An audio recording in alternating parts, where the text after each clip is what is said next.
तो आइए आज हम बात करते हैं वचन के बारे में। जैसा कि आपको पता है कि वचन का अंग्रेजी क्या होता है, नंबर होता है। क्या होता है? नंबर।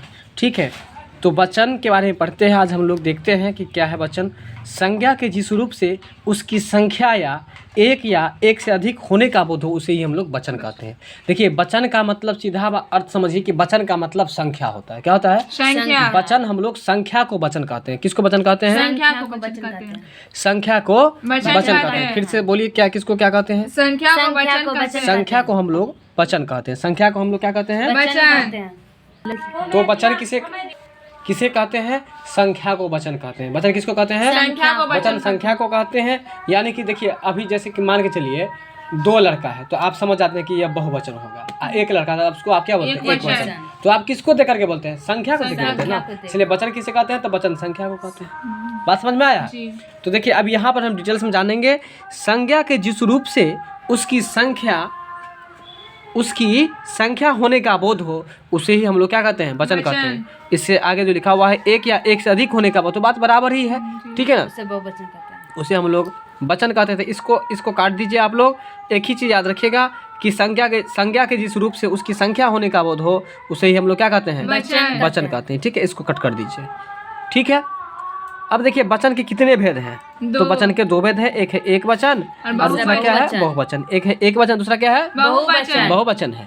अब आगे चलिए, लिखा है एक वचन में क्या है? संज्ञा के जिस रूप से। अब देखिए, आपको पहले ही स्पष्ट है, एक वचन में एक ही संज्ञा का बोध होगा। तो संज्ञा के जिस रूप से उसके एक होने का बोध हो। कितना होने का बोध हो? एक ही होने का बोध हो, उसे हम लोग एक वचन कहते हैं। जैसे कि लड़का, लड़की। अगर मान चलिए बोलेंगे लड़के, बहुत लड़का हो जाएगा ना। तो लड़कियां बहुत हो जाएगा ना। लेकिन लड़की बोलते हैं तो केवल एक का बोध होता है। तो इसी तरह से आप लोग सब कुछ में याद रखिएगा कि जब एक होगा तो हम लोग जो है उसको एक वचन मानेंगे, जब बहुत होगा तो बहुवचन मानेंगे। ठीक है, अब चले बहुवचन में क्या है। तो संज्ञा के जिस रूप से उसके एक से अधिक होने का बोध होगा, एक से अधिक जैसे बोध होगा तो उसे हम लोग बहुवचन कहेंगे। बहुवचन के अंदर क्या? लड़के आते हैं, लड़कियाँ आती है, कुत्ते, बेटे, बेटियाँ, कुर्सियाँ। अगर मान के चलिए यहाँ पर एक वचन होता तो क्या होता? कुत्ता होता। बेटा होता तो एक वचन, बेटी होती तो एक वचन, कुर्सी होता तो एक वचन। अब समझ में आ गया ना। तो यानी कि आपको बोलने से ही स्पष्ट हो जाता है कि यहाँ पर आपको एक आदमी होगा या एक वस्तु होगा, एक व्यक्ति होगा या एक से अधिक होगा। ठीक है, तो एक वचन बहुवचन को पकड़ने में तो दिक्कत नहीं है। चलिए, अब हम लोग जो अभी पढ़े हैं इसका हम लोग अभ्यास प्रश्न को देखते हैं कि इसमें हम लोग कितना क्वेश्चन को बना पाते हैं। 1 नंबर में है कि कौन सा बहुवचन नहीं है। बहुवचन नहीं मतलब क्या पूछ रहा है? एक वचन। बहुवचन नहीं है तो मतलब क्या है? एक वचन है। तो देखिए बहुवचन कौन नहीं। देखिए, प्राण बहुवचन है, दर्शन बहुवचन है, दाम, लेकिन नदी जो है वो एक वचन है। अगर एक वचन नहीं होता तो यहाँ पर क्या लिखा था? नदियाँ। क्या लिखा था? नदियाँ। तो इसलिए नदी जो है वो आपको एक वचन है। ठीक है, यही पूछ रहा था आपको। तो याद रखिएगा कि प्राण, दर्शन, दाम ये सब आपको बहुवचन है, लेकिन नदी जो है वो एक वचन। अब देखिए, करा निम्न में से एक वचन कौन सा है? तो एक वचन मतलब जहाँ पर एक का ही बोध हो।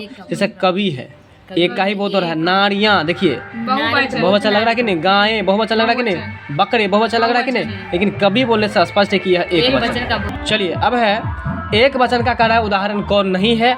तो एक वचन का उदाहरण कौन नहीं मतलब बहुवचन का उदाहरण पूछ रहा है। तो देखो, उल्लू एक वचन का उदाहरण है। गधा, भालू, जबकि बिल्ली जो है बहुवचन है। बिलिया है ना। बात समझ में आ रहा है?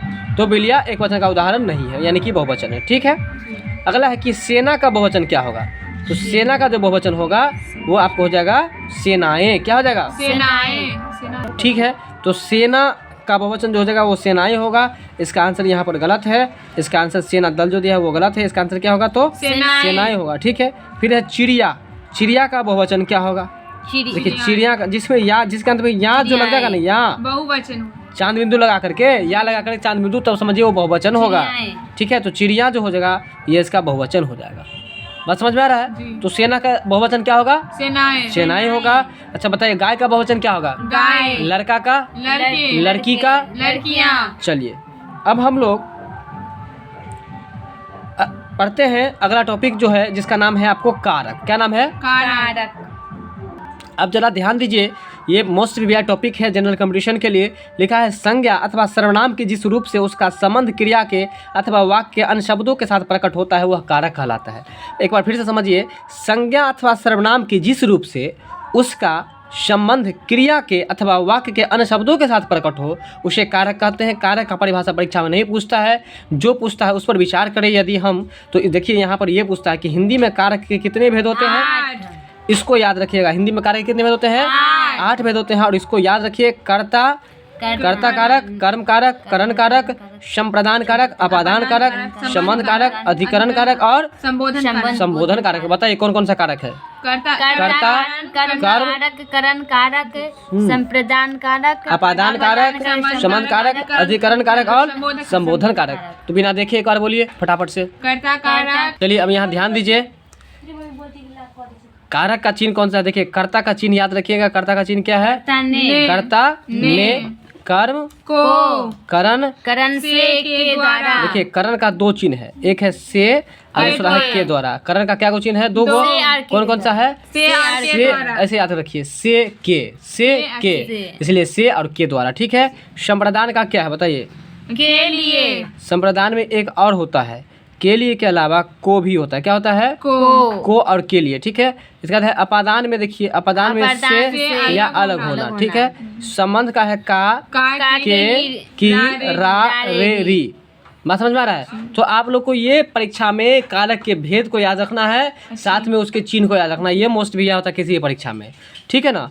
तो अधिकरण का देखिए कौन सा चिन्ह है? अधिकरण का है मे पर। अधिकरण का कौन सा चिन्ह है? मे पर। संबोधन का कौन सा चिन्ह है? हे ओ अरे। क्या है? हे ओ अरे। तो ये सब आपको चिन्ह को याद रखना है। तो बिना देखे फटाफट से बताइए कर्ता का चिन्ह क्या है? कर्ता ने, कर्म को, करण, संप्रदान से के, करण के बारे में पूछ रहे हैं हम। करण का होता है से, करण का क्या होता है? से और के द्वारा। अब बताओ संप्रदान। संप्रदान का इसका था के लिए। संप्रदान का को और के लिए। संप्रदान का क्या होता है? को के लिए, को और के लिए, के लिए। अपादान का मे पर। अपादान का कहाँ घूम रहे हैं? अपादान का से और अलग होना। से अलग होना। अपादान का से होता है ना, अपादान का से और अलग होना। संबंध का क्या होता है? का, के, रा, रे, री, रा, रे, री। का, के, की, रा, रे, री। बोलो का, के, की, रा, रे, री। ठीक है। अब है अधिकरण का क्या है? मे पर। अधिकरण का क्या होगा? मे और पर हो जाएगा। ठीक है। अब आगे चलिए, संबोधन का क्या होगा? हे ओ अरे अजी। ये सब भी होता है, हे ओ अरे अजी। बात समझ में आ गया? तो आप कर्ता के चिन्ह, ये कारक के सभी 8 भागों के चिन्ह को जरूर याद रखिएगा। तो एक बार फटाफट से बिना देखे बताइए क्या होगा। अब चलिए, अब जो आगे है कर्ता कारक के बारे में, संज्ञा का वह रूप जो क्रिया को करने वाले का बोध हो। ठीक है। तो उसे हम लोग कर्ता कहते हैं। तो देखिए कर्ता का मतलब ये जो दिया हुआ उसको छोड़िए, साधारण अर्थ में ये समझिए कि जो काम करे, काम करे। जैसे कि राम खेलता है, तो खेलने का काम कौन करता है? राम। इसलिए राम वहाँ पर करता है। बात को समझ में आया है ना? श्याम पढ़ता है, तो पढ़ने का काम कौन करता है? श्याम। इसलिए श्याम जो है वो कर्ता कारक होगा। बात समझ में आ गया? अब आगे चलिए कर्म कारक। तो कर्म का क्या है? क्रिया का फल जिस पर पड़े, क्रिया के फल का प्रभाव जिस पर पड़ता है उसे हम लोग कर्म कारक कहते हैं। जैसे राम ने रावण को मारा। तो राम जो मारा है वो क्या कहता है कि क्रिया का फल जिस पर पड़े, मतलब क्रिया मतलब काम। और काम क्या हुआ? मारने का। तो मारा किसको? रावण को। यानी कि क्रिया का फल किस पर पड़ा? रावण पर पड़ा। बात समझ में आ रहा है कि नहीं? जैसे आपने संस्कृत पढ़ा, तो पढ़ा मतलब काम जो हुआ, क्रिया जो हुआ, कौन सा क्रिया हुआ? पढ़ने का काम हुआ। नहीं मतलब आप जो पढ़े, क्या पढ़े? संस्कृत पढ़े, तो हुआ क्रिया का फल संस्कृत पर पढ़ रहा है। बात समझ में आ रहा है? अगर इसका आंसर आपको नहीं निकल रहा है कि कर्म कौन सा होगा, तो आप क्रिया के पास जाइए। जैसे कि राम ने संस्कृत पढ़ा, तो इसमें क्रिया कौन हुआ? क्रिया कौन हुआ? क्रिया उसको कहा जाता है जिसमें ना लगा हो, यानी कि पढ़ना, खाना, हंसना, बोलना, चलना, फिरना। तो राम ने संस्कृत पढ़ा, तो क्रिया के ठीक पहले क्या पढ़ा वो लगाइए मन में। क्या पढ़ा? तो क्या लगाने के बाद जो आंसर आता है वही उसका कर्म हो जाता है। जैसे राम स्कूल गया, तो उस गया कहाँ गया? तो स्कूल गया। क्यों, कहाँ, कैसे, कब, ये सब लगाइए, आंसर जो आएगा वही कर्म हो जाता है। नहीं समझ में आया? जी। जैसे आपने आज क्या पढ़ा, साइंस। आप साइंस पढ़े, बात समझ में आया? तो यहाँ काम का फल साइंस पर पड़ रहा है। क्लियर है? करण में चलिए, करण कारक में क्या है? करण कारक में बताता है कि वाक्य में कर्ता अपने कार्य सिद्धि के लिए जिससे सर्वाधिक सहायता प्राप्त करता है। जैसे राम पेन से लिखता है। क्या लिखा है? राम पेन से लिखता पेन से लिखता है।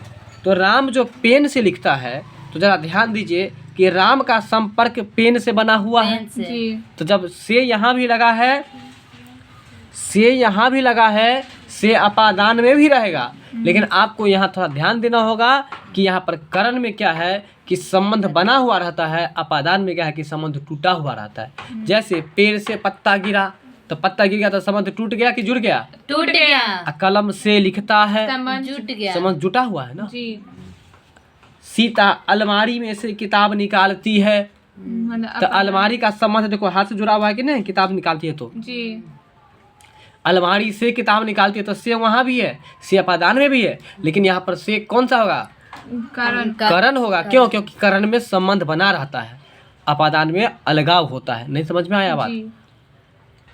ठीक है, अब करण समझ गए। अब लिखा है कि संप्रदान कारक में क्या है? वाक्य में संज्ञा या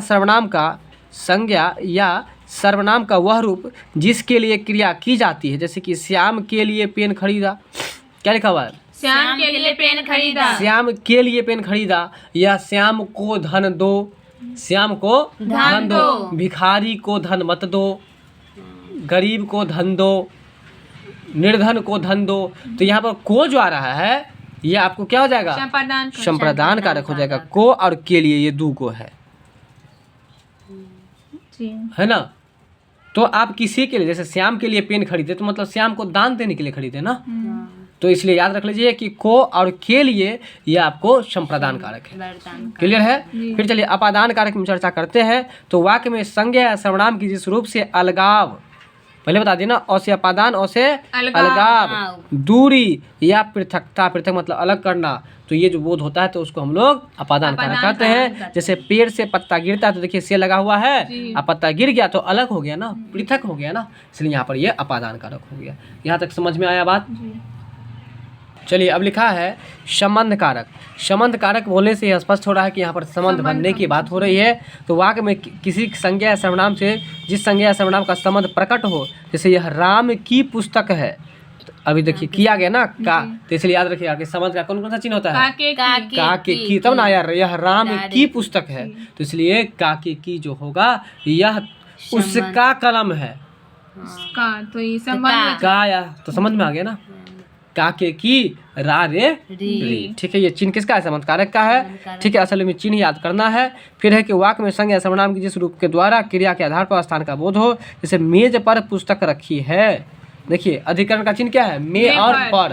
तो मेज मतलब क्या होता है? टेबल। टेबल का क्या होता है? मेज। तो चलिए बेंच पर पुस्तक रखी है, तो यहाँ पर जो हो जाएगा वो क्या होगा? अधिकरण होगा। फिर आगे है पक्षी आकाश में उड़ रहा है।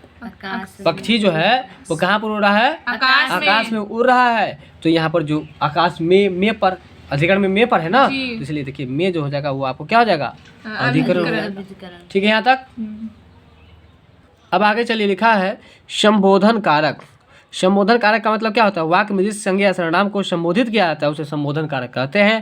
जैसे हे राम मुझे बचाओ, तो यहाँ पर हे ओ अजी अरे, हे ओ अजी अरे, ये सब क्या है? संबोधन का है ना, तो इसलिए यहाँ पर याद रखिएगा हे अरे ये सब संबोधन का है। अब हम जो अभी पढ़े हैं उसको जरा देख लेते हैं कि हमको कितना हद तक समझ में आया है। तो जैसा कि आप देख पा रहे हैं, अभ्यास प्रश्न पहला प्रश्न है कि हिंदी में कुल कितने कारक हैं?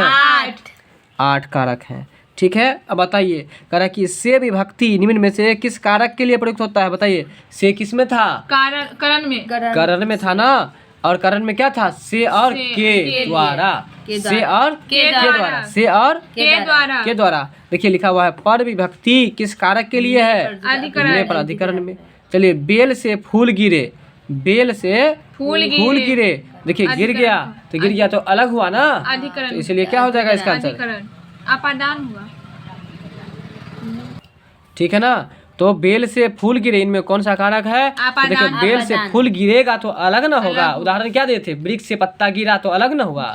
तो बेल से फूल गिरा तो कौन सा कारक है? तो अपादान कारक है। फिर आगे है कि अरे आप यहाँ कब आएंगे? आए तो अरे है तो संबोधन हो जाएगा। बात समझ में आ गया? ठीक है, कितना सही हुआ कमेंट्स करके जरूर बताइएगा। कौन सा परिभाषा, कौन सा शब्द, कौन सा सेंटेंस आपको अच्छा लगा वो मुझे ज़रूर बताइएगा। और साथ में आपको यह बताते जाएं कि आपको जो कुछ भी पढ़ाई हो रहा है इस वीडियो के माध्यम से, इसका PDF हम डिस्क्रिप्शन में डाल रखे हैं, आप प्रिंट आउट करके पढ़ सकते हैं।